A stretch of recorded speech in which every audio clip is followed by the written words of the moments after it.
تو وطر کا طریقہ بھی ہم ڈسکس کر رہے ہیں. تو وطر کا طریقہ بھی سیم اسی طریقے سے جس طرح عام نماز ہے. 3 وطر نبی علیہ السلام کی عمومی سنت ہے. صحیح بخاری میں قاسم بن محمد بن ابی بکر جو سیدنا ابو بکر رضی اللہ تعالیٰ عنہ کے پوتے ہیں، وہ کہتے ہیں میں نے صحابہ کرام کو 3 رکعت وطر پہ پایا، البتہ ایک میں حرج نہیں ہے. اور بخاری مسلم میں وہ تو مشہور حدیث ہے، رمضان ہو یا غیر رمضان، اما عائشہ کہتی ہیں نبی علیہ السلام 11 رکعت پڑھتے تھے، 8 تراویح اور 3 وطر، یا 8 نفل یا تہجد، کچھ بھی کہہ لیں.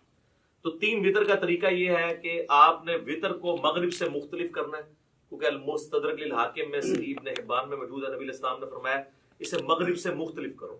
اور مغرب سے مختلف کرنے کا طریقہ کیا ہے کہ 2 طریقے ہیں. ایک وہ ہے جو صحیح بخاری اور مسلم میں آیا ہے عبداللہ بن عمر سے کہ وہ 2 رکعتیں پڑھنے کے بعد سلام پھیر دیا کرتے تھے، اور پھر سلام پھیرنے کے بعد اگر کسی اپنے غلام کو کوئی حکم دینا ہوتا تو حکم دیتے تاکہ یہ پتہ چل جائے کہ اس کے دوران بول سکتے ہیں، اور پھر 1 رکعت الگ سے پڑھا کرتے تھے. یہ مغرب سے مختلف کرنے کا ایک طریقہ ہے. دوسرا جو ہے وہ ہمیں سیدنا عمر فاروق رضی اللہ تعالیٰ عنہ سے صحیح ابن خزیمہ میں، ابن حبان میں، المستدرک للحاکم اور کئی کتابوں میں ملتا ہے کہ وہ کیا کرتے تھے کہ دوسرا جو تشہد ہے نا، جو 2 رکعتوں کے بعد جو تشہد ہے وہ نہیں بیٹھتے تھے. مغرب میں تو ہم بیٹھتے ہیں نا، تو دوسری رکعت میں بھی وہ جلسہ استراحت کرتے تھے اور تیسری رکعت کے لیے کھڑے ہو جاتے تھے.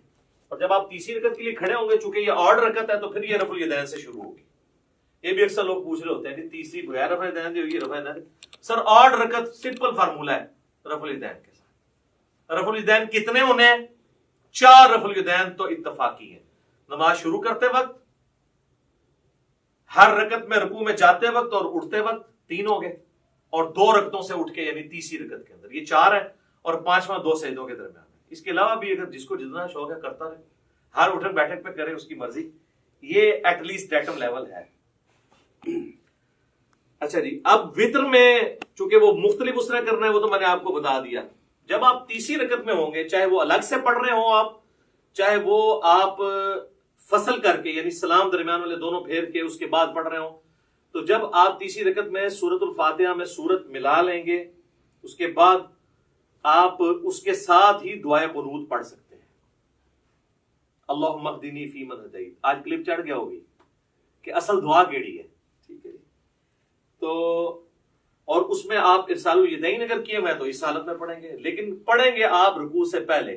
صحیح بخاری میں 1002 نمبر حدیث ہے. انس بن مالک کہتے ہیں وہ شخص غلط بیانی کر رہا ہے، جھوٹ بول رہا ہے، جو یہ کہہ رہا ہے کہ نبی صلی اللہ علیہ وآلہ وسلم قنوت وطر کی قنوت کی دعا جو ہے وہ رکوع کے بعد کیا کرتے تھے. آپ نے صرف 1 مہینہ رکوع کے بعد کی، وہ کافروں پہ بددعا کی تھی، قنوت نازلہ.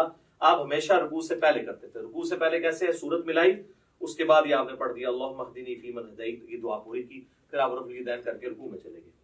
اور دوسرا طریقہ جو کم از کم 3 تابعین سے ثابت ہے اور سیدنا عمر سے بھی ثابت ہے، اور المصنف ابن ابی شیبہ میں، مستدرک الحاکم میں، صحیح ابن حبان کے اندر، ابن خزیمہ کے اندر، المعجم الکبیر طبرانی کے اندر ڈیٹیل سے مل جائے گا آپ کو کہ سیدنا عمر جو ہے وہ تکبیر کہتے تھے دعائے قنوت پڑھنے سے پہلے.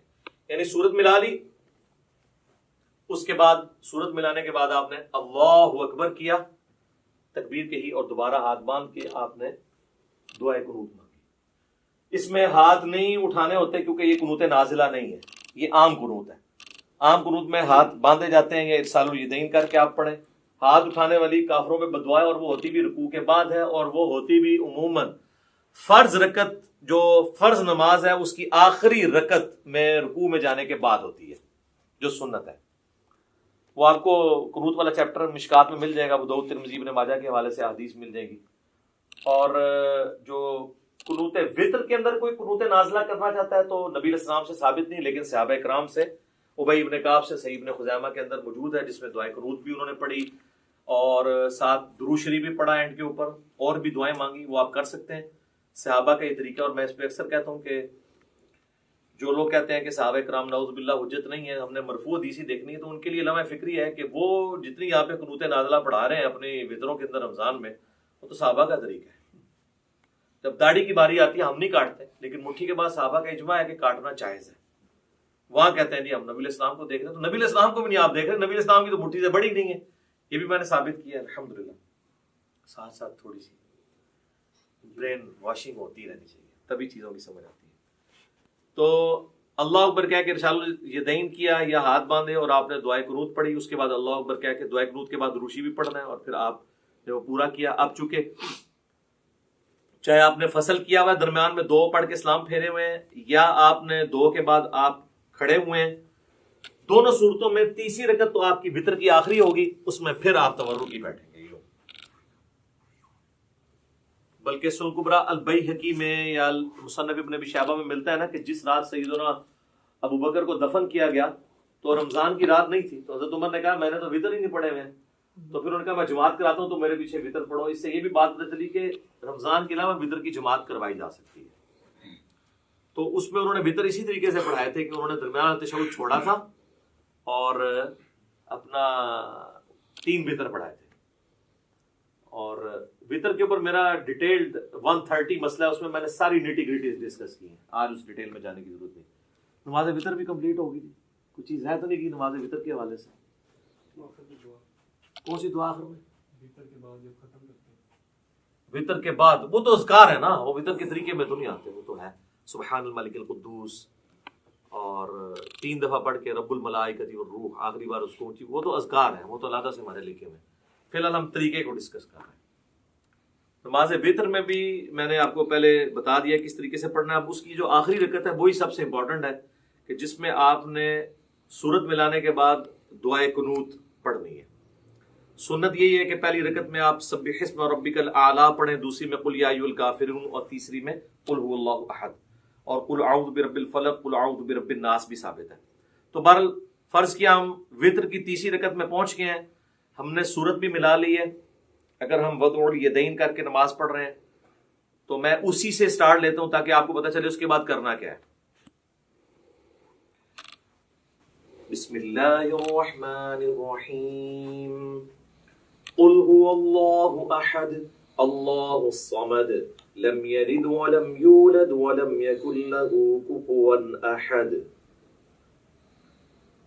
اللہ اکبر، اللهم اهدني فيمن هديت وعافني فيمن عافيت وتولني فيمن توليت وبارك لي فيما أعطيت وقني شر ما قضيت فإنك تقضي ولا يقضى عليك إنه لا يذل من واليت ولا يعز من عاديت تباركت ربنا وتعاليت اللهم صل على محمد وعلى آل محمد كما صليت على إبراهيم وعلى آل إبراهيم إنك حميد مجيد اللهم بارك على محمد وعلى آل محمد كما باركت على إبراهيم وعلى آل إبراهيم إنك حميد مجيد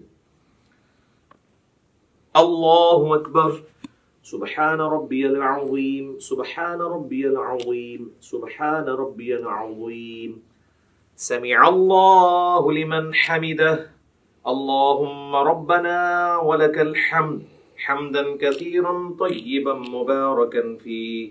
پھر اسی طریقے سے آپ نے کنٹینیو کرنا ہے۔ یہ وہ ڈفرنس تھا۔